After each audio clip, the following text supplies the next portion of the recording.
aqui a gente tem um desafio, né? Muito se fala hoje de ASG ou ESG, que é a sigla para ambiental, social e governança. Qual que é a missão que vocês estão vendo da regulação, daquela lei? Quando eu falo regulação, a lei ou mesmo um plano, o que venha do governo versus o papel da governança interna que as empresas precisam ter em relação à criação de sistemas de inteligência artificial. Onde habita essa fronteira? E se vocês puderem também dar a visão de vocês em relação a como a gente soluciona isso, eu sei que é a pergunta de ouro, mas assim, só uma palhinha, a gente vai com certeza aprender aqui também. Germano. Bom, essa questão de ética está, obviamente, totalmente ligada às coisas de sustentabilidade, que cada vez fala mais, né? O ESG lá é de ambiente, social e governança, né? Para quem não sabe. Então, essas coisas todas estão misturadas e, obviamente, a governança das empresas vai de como é que ela trata coisas sobre recrutamento, inclusão, diversidade, condições de trabalho, tudo isso, né? Como é que a empresa trata os fornecedores, os clientes, tudo isso vai dizer com quanto é que a governança está olhando para as questões de ética para atuar no mercado, né? As empresas elas já fazem isso de alguma forma, obviamente. Elas olham essas questões de ética, né? O que a gente está precisando é definir de uma forma melhor o que é que a gente vai colocar. E aí eu tenho uma visão muito... Não é uma visão simplória, mas é uma visão de simplicidade. Esse tema ele é um tema muito complicado, muito complexo, para a gente achar que a coisa vai ser implantada da noite para o dia, imediatamente. Então a gente precisa pensar primeiro em um plano que seja mais factível, mais simples, com diretrizes e com boas práticas, para que a gente possa disseminar isso, começar a disseminar isso no Brasil e as empresas começarem a adotar uma coisa que todo mundo entenda, mais ou menos entenda, e que seja comum para o mercado. Acho que a gente precisa fazer isso. E aí evoluir com essa questão, com essas práticas, né? Então, a visão que eu tenho é essa, né? Em relação a questões do ESG, né?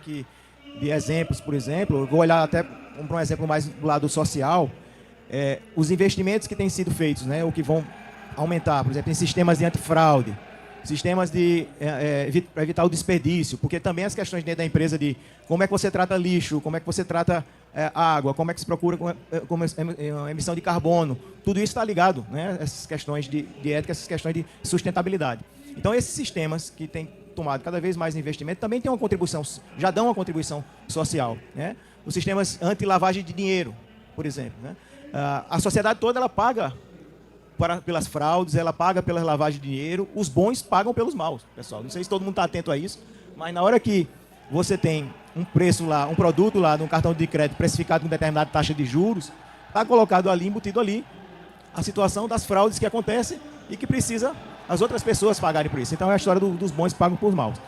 A minha visão em relação a isso, né, para finalizar, é essa de que continuar o debate é necessário, tem que ser, né? Mas pela complexidade envolvida, a gente precisa, num espaço de tempo mais curto, pelo menos ter um guia, ter um plano inicial com essas boas práticas, essas diretrizes, para a gente poder começar a disseminar entre as empresas e elas poderem efetivamente, né, melhorar os processos de governança que são executados dentro das empresas, que muitas delas já fazem, algumas delas fazem bem. Mas a ética na IA vai fazer parte dessas boas práticas para você? Sim, a ética, sem dúvida, na verdade, quando você está considerando essas coisas que eu falei, né, dentro das ações, do processo que você tem de governança dentro da empresa, se você trata de questões sociais, questões de sustentabilidade, de como das condições de trabalho, você está olhando para a ética, né, você está colocando lá dentro, implantando isso dentro da empresa, e a IA vai poder ser útil para usar para, por exemplo, você guiar processos, você pode, por exemplo, criar processos, fazer com que você guie processos que são executados com as melhores práticas, para que evite que erros aconteçam, né? Isso era o exemplo que eu estava pensando, inclusive, na área de saúde, né? Você pode ter lá, dentro de hospitais, você pode ter procedimentos, protocolos que são adotados na área de saúde, criados por pessoas que são mais experientes, que podem ajudar aos agentes de saúde, os enfermeiros, os médicos, a adotarem aqueles procedimentos, serem guiados dentro daqueles procedimentos, e com isso você tem menor erro, você não acontecer menores erros e com isso, né, executar o serviço com mais qualidade. Quem aqui sente falta de diretrizes éticas para IA hoje? Muita gente, eu também sinto. Ricardo, e você? O que você acha, então? Como é que a gente soluciona toda essa questão? Regulação, diretrizes nas empresas. Se você tiver alguma visão, algum conceito e algum caso para contar para nós. Pergunta difícil essa, né, Érica? Se eu tivesse essa solução... Mas, assim, eu acho que eu queria destacar aqui a questão do ambiente, porque o gasto energético de cada consulta que a gente faz no sistema de inteligência artificial é enorme, né? Isso, de forma geral, quando eu estou falando disso, cada vez que a gente faz uma consulta, a gente está pagando por essa consulta de alguma forma. Tem planos que são gratuitos, mas de alguma maneira está se ganhando no volume, na lógica de negócio da própria empresa. Onde eu quero chegar com isso é que a gente não tem hoje energia suficiente para fazer todas as perguntas para a IA que a gente gostaria. Se o brasileiro aderir à inteligência artificial, assim como ele aderiu às redes sociais, a gente acaba com a energia do mundo, porque ela vai servir exclusivamente para alimentar os servidores que existem no mundo. Então, se a gente não está preparado para gerar essa energia, significa que em algum momento eles vão começar a diminuir os serviços ou, na verdade, encarecer. E aí o Brasil cai nisso porque a gente, com uma renda menor do que em outros países, vai ter menos acesso, porque para a gente vai ser muito caro. Estou dando essa volta para dizer que não adianta nada a gente ter a maior produção de energia no Brasil se a gente precisa contratar o serviço onde essa energia, em outro lugar que a energia está fora. Então, eu acho que o risco ambiental gerado por essas máquinas que estão processando essa informação não está sob nosso controle, mas devem estar nas nossas regras e nos nossos estabelecimentos de um marco regulatório para isso funcionar.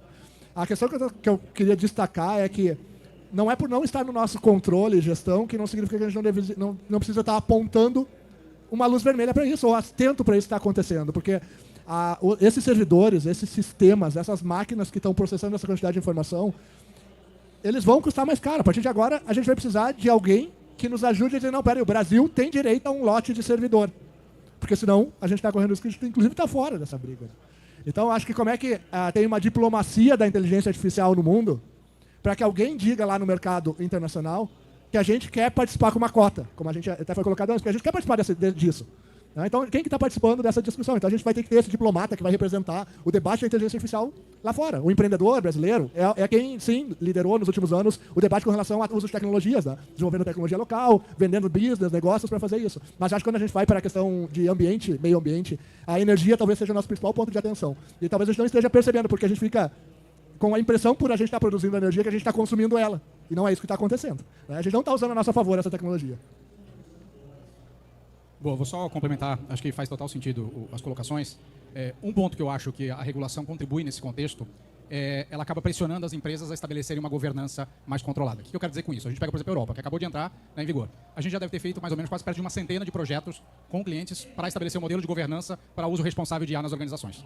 Isso vai desde você listar os princípios de uso da IA dentro da sua organização até estabelecer um modelo que governe. Hoje tem muita gente fazendo principalmente exploração, teste, criando casos de uso, explorando, mas de forma desgovernada. Tanto que não é à toa que a gente vê muito vazamento de informações, vazamento de modelos. Tem empresas que já estão sofrendo com isso. Quando a gente vai para o Brasil e a gente vai e pergunta nas empresas, você não enche uma mão de empresas que realmente já estão preocupadas de forma estruturada de ter realmente seus princípios de uso, seus modelos de governança, até para entender o uso ético, como isso impacta a sustentabilidade. Então, acho que tem um lado positivo da regulação, que é por uma pressão nas empresas de se organizarem e estruturarem, porque se você não está olhando, se você não sabe para onde você quer ir, se você não mede, não acompanha, você não sabe o que está acontecendo. E tem muita gente que não sabe o que está acontecendo nas suas empresas com o uso que está sendo feito de IA. Então, acho que tem um pedaço de evolução natural de governança que vai ser super importante para a gente começar a entender. E acho que o Capra tocou num ponto que isso naturalmente vai fazer com que a gente globalmente tenha que se organizar para conseguir discutir alguns temas que cada vez mais vão ser latentes, que você não tem como fugir de uma discussão global.